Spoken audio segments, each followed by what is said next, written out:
नमस्कार। आज हम एक बहुत ही विलक्षण यात्रा पर हैं।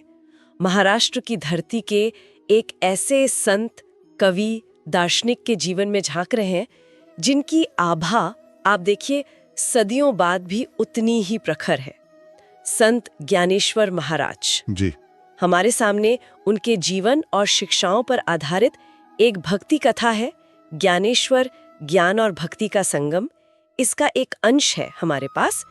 और आज इस चर्चा का हमारा मकसद है कि इस स्रोत के जरिए ज्ञानेश्वर के ज्ञान और भक्ति का जो वो अनूठा संगम है ना, हाँ। उसके मर्म को समझे।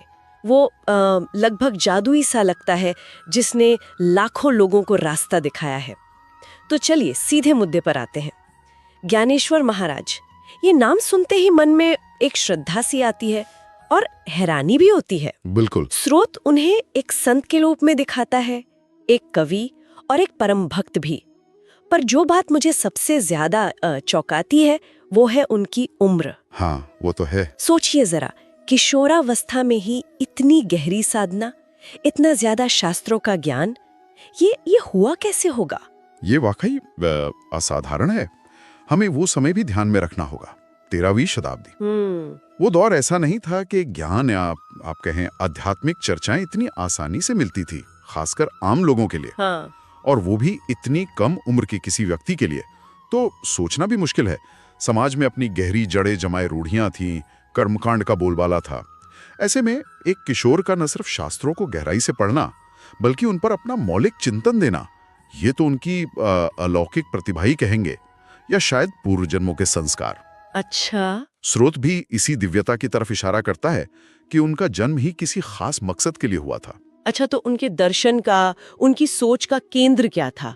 वो कौन सी एक बात थी जिसने उनके पूरे जीवन को, उनके काम को दिशा दी? स्रोत में उनका एक कथन बार बार आता है, हाँ, ज्ञान बिना भक्ति अधूरी है और भक्ति बिना ज्ञान अंधा। सुनने में शायद ये आसान लगे पर इसके मायने बहुत गहरे हैं ना? बिल्कुल।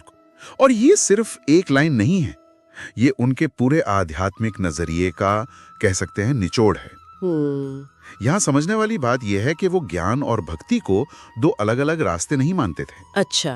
उनके लिए ये एक ही सिक्के के दो पहलू थे, या यूं समझ लीजिए एक ही पंछी के दो पंख जिनके बिना उड़ान मुमकिन नहीं। वाह। कथा में भी हम यही देखते हैं, कैसे वो शास्त्रों की व्याख्या करते हैं, तर्क का, विवेक का इस्तेमाल करते हैं। ये उनका ज्ञान वाला पक्ष हो गया। लेकिन साथ ही उनकी आंखों में हर जीव के लिए करुणा दिखती है, दिल में ईश्वर के लिए अटूट प्रेम है। ये उनका भक्ति वाला पक्ष हो गया। तो ये संतुलन, ये बैलेंस इतना जरूरी क्यों है?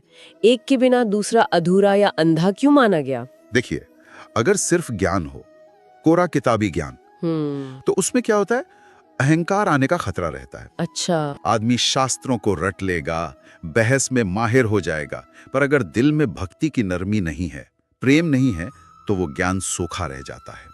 वो दूसरों के प्रति कठोरता ला सकता है। वो ज्ञान मुक्ति की जगह बंधन बन सकता है। और दूसरी तरफ अगर सिर्फ भक्ति हो, हाँ, दूसरी तरफ अगर सिर्फ भक्ति हो जिसमें ज्ञान का, विवेक का प्रकाश ना हो, तो वो अंधश्रद्धा बन सकती है। हाँ, ये भी है। आदमी भावनाओं में बहकर सही गलत का फर्क भूल सकता है ना? पाखंडियों के जाल में फंस सकता है, या फिर बेकार के कर्मकांडों में उलझ सकता है। ज्ञानेश्वर का रास्ता इन दोनों अतियों से बचने का था। ज्ञान ऐसा जो विनम्र बनाए और भक्ति ऐसी जो विवेक से भरी हो। यही संतुलन इंसान को सचमुच आध्यात्मिक तौर पर आगे बढ़ाता है, उसे पूरा बनाता है। और इसी ज्ञान से युक्त भक्ति का सबसे बड़ा सबूत शायद उनका वो महान ग्रंथ है ज्ञानेश्वरी। जी हाँ। ये सोचकर ही हैरानी होती है कि सिर्फ 16 साल की उम्र में किसी ने भगवत गीता जैसे गहरे ग्रंथ पर इतनी बड़ी, इतनी काव्यात्मक और मौलिक टीका लिख दी। स्रोत क्या कहता है, इसके पीछे प्रेरणा क्या थी? स्रोत बताता है कि ज्ञानेश्वर के बड़े भाई और गुरु निवृत्तिनाथ, उन्होंने उन्हें ये काम करने को कहा था। अच्छा। उस समय भगवत गीता संस्कृत में थी और संस्कृत भाषा पर कुछ ही विद्वानों का अधिकार था। हाँ, आम लोगों की पहुंच से दूर थी। बिल्कुल। आम जनता जो मराठी बोलती थी, वो गीता के इस अनमोल ज्ञान से वंचित थी। ज्ञानेश्वर के मन में ये करुणा जागी कि ये दिव्य ज्ञान जो जीवन की हर मुश्किल को हल करने की चाबी है, वो सब लोगों तक पहुंचना चाहिए, उनकी अपनी भाषा में। तो ज्ञानेश्वरी सिर्फ एक अनुवाद नहीं है, नहीं, बिल्कुल नहीं। ये सिर्फ अनुवाद नहीं है, ये उसका मराठी में भाष्य है, टीका है, जिसमें ज्ञानेश्वर ने अपनी अनुभूति, अपना दर्शन और अपनी जो काव्य प्रतिभा थी उसका अद्भुत संगम पेश किया है। उन्होंने गीता के श्लोकों को ओवी नाम के मराठी छंद में डाला। ये गाया जा सकता था, आसानी से याद हो जाता था। इसका मतलब ये हुआ कि ज्ञानेश्वरी ने सिर्फ आध्यात्मिक जरूरत पूरी नहीं की, इसका एक सामाजिक और सांस्कृतिक असर भी पड़ा होगा। निश्चित रूप से, और ये असर बहुत गहरा था, बहुत बड़ा। पहला तो ये कि इसने मराठी भाषा को एक नई इज्जत, एक नई प्रतिष्ठा दिलाई। इससे पहले धार्मिक और दार्शनिक ग्रंथ ज्यादातर संस्कृत में ही होते थे, लेकिन ज्ञानेश्वरी ने साबित किया कि मराठी जैसी लोक भाषा भी ऊंचे से ऊंचे आध्यात्मिक विचारों को व्यक्त कर सकती है। हाँ, ये तो भाषा के लिए बड़ा कदम था। इसने मराठी साहित्य के लिए नए दरवाजे खोल दिए।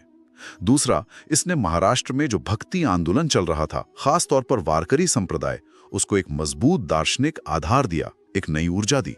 अच्छा। आम लोग, किसान, कारीगर, महिलाएं सब अपनी भाषा में गीता का ज्ञान पाकर सशक्त महसूस करने लगे। ज्ञान अब कुछ पंडितों की जागीर नहीं रहा, वो लोगों तक पहुंच गया।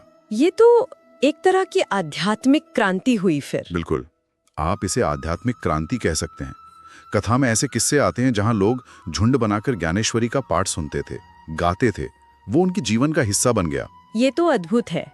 ज्ञान को लोगों की भाषा में लाना ये बहुत बड़ा कदम था। लेकिन जैसा कि स्रोत में भी जिक्र है, ज्ञानेश्वर सिर्फ लिखने वाले पंडित नहीं थे। नहीं, बिल्कुल नहीं। उनका जीवन तो एक सक्रिय संत का था। वो लोगों के बीच रहते थे। हाँ, और ये बात बहुत जरूरी है। उनकी ज्ञान साधना उन्हें समाज से काटती नहीं थी, बल्कि और गहराई से जोड़ती थी।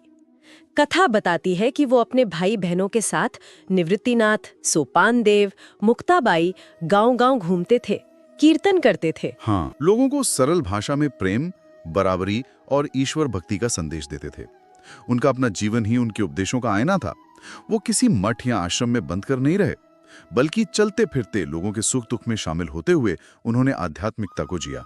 और इसी यात्रा के दौरान की एक घटना जिसका जिक्र स्रोत में बड़े रोचक ढंग से किया गया है, वो भैंसे वाली घटना। हाँ, क्या आप उस पर थोड़ी और रोशनी डाल सकते हैं? कथा उसे कैसे बताती है? हाँ, ये घटना ज्ञानेश्वर के जीवन की सबसे मशहूर घटनाओं में से एक है और स्रोत इसे उनके दर्शन के प्रैक्टिकल रूप के तौर पर दिखाता है। कहानी कुछ यूं है कि पैठण नाम की जगह पर कुछ अहंकारी पंडित थे। उन्होंने ज्ञानेश्वर और उनके भाई बहनों के संत होने पर सवार उठाया। क्यों? क्योंकि वे सन्यासी की संतान थे, जिसे उस समय का समाज स्वीकार नहीं करता था। अच्छा। तो पंडितों ने उन्हें नीचा दिखाने के लिए कहा कि भाई, अगर तुम इतने ही ज्ञानी हो, हर जीव में ब्रह्म देखते हो, तो इस भैंसे से वेद मंत्र बुलवा कर दिखाओ। अरे, तुम भी तो उसी परमात्मा का रूप हो। और कहते हैं कि उस भैंसे के मुंह से साफ साफ वेद मंत्रों का उच्चारण होने लगा। ये तो सुनने में एक चमत्कार जैसा लगता है, लेकिन इसका गहरा मतलब क्या है? क्या ये सिर्फ उनकी शक्ति दिखाने के लिए था? इसे सिर्फ चमत्कार या शक्ति प्रदर्शन मानना, मेरे ख्याल से इसकी गहराई को कम करना होगा। स्रोत इसे ज्ञानेश्वर की अद्वैत दृष्टि के सबूत के तौर पर पेश करता है।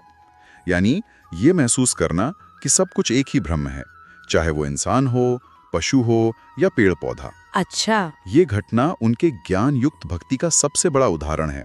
उनका ज्ञान सिर्फ शास्त्रों में नहीं था, वो उनकी नजर में उतर आया था। उनके लिए वो भैंसा कोई छोटा मोटा जीव नहीं, बल्कि ईश्वर का ही एक रूप था।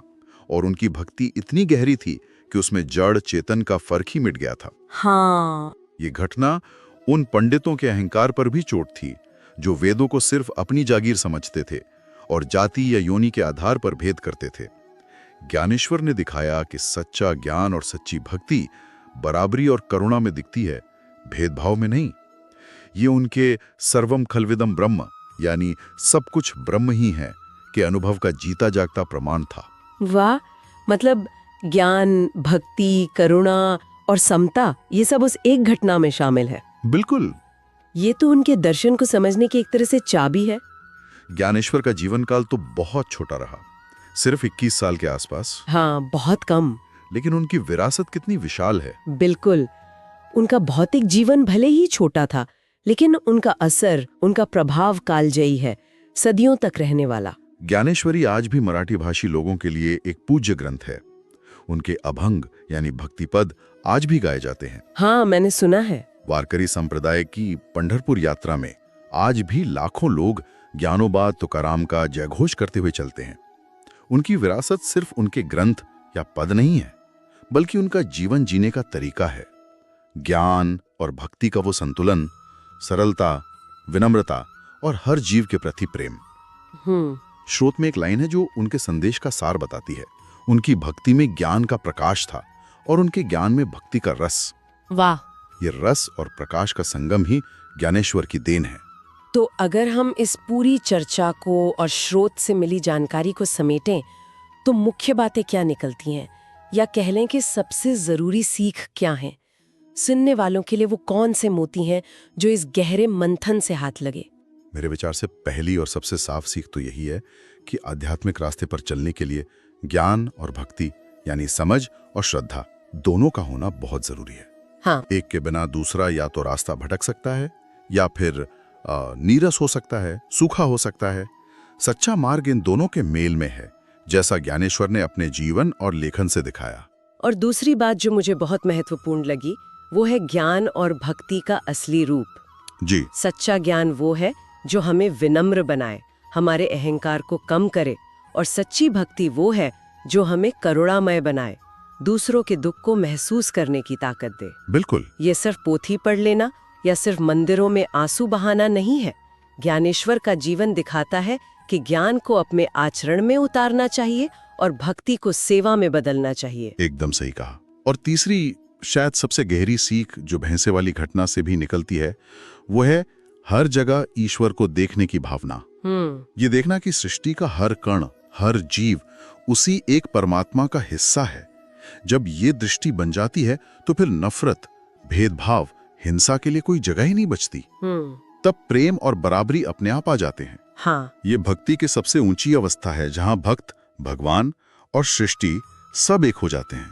ये शिक्षाएं आज के समय में कितनी जरूरी लगती हैं, है ना? जहाँ दुनिया इतनी बटी हुई सी लगती है, जहाँ दिमाग और दिल में अक्सर टकराव दिखता है। हाँ, और यही ज्ञानेश्वर का संदेश और भी महत्वपूर्ण हो जाता है।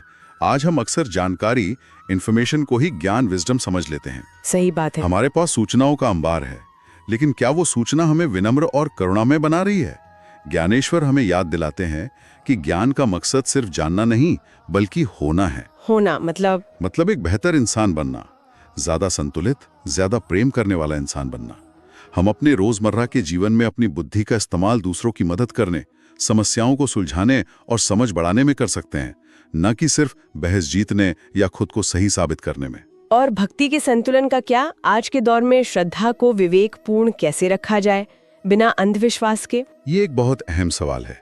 ज्ञानेश्वर का रास्ता दिखाता है कि भक्ति का मतलब आंखें मूंद कर किसी भी बात को मान लेना नहीं है। भक्ति का अर्थ है दिल का जुड़ाव, प्रेम, समर्पण, लेकिन ये ज्ञान और विवेक की रोशनी में होना चाहिए। अच्छा।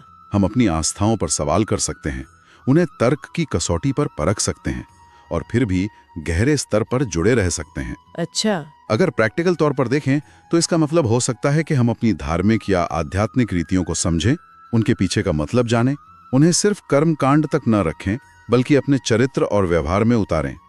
अपनी श्रद्धा को नफरत या कट्टरता का हथियार न बनाएं, बल्कि उसे सेवा और करुणा का स्रोत बनाएं। और वो तीसरी बात, हर जीव में ईश्वर देखना। आज की दुनिया में ये कितना संभव है? इसका मतलब क्या हो सकता है आज? ये शायद सबसे चुनौतीपूर्ण है, लेकिन सबसे जरूरी अभ्यास भी। आज की भागदौड़ भरी उपभोक्तावादी संस्कृति में, जहां हम अक्सर चीजों को और यहां तक कि रिश्तों को भी फायदे नुकसान की नजर से देखते हैं, हर जीव में दिव्यता देखना एक क्रांतिकारी विचार है। हाँ, ये तो है। इसका व्यवहारिक अर्थ है दूसरों के प्रति गहरी सहानुभूति रखना, चाहे वो हमसे कितने भी अलग क्यों ना हो। प्रकृति का सम्मान करना, उसे सिर्फ इस्तेमाल की चीज ना समझकर जीवन का साथी मानना, जानवरों के प्रति क्रूरता ना करना। अपने रोज के व्यवहार में, चाहे वो ट्रैफिक में फंसा कोई अजनबी हो या हमारे घर में काम करने वाला कोई सहायक या सड़क पर घूमता कोई जानवर, सबके प्रति सम्मान और थोड़ी करुणा का भाव रखना।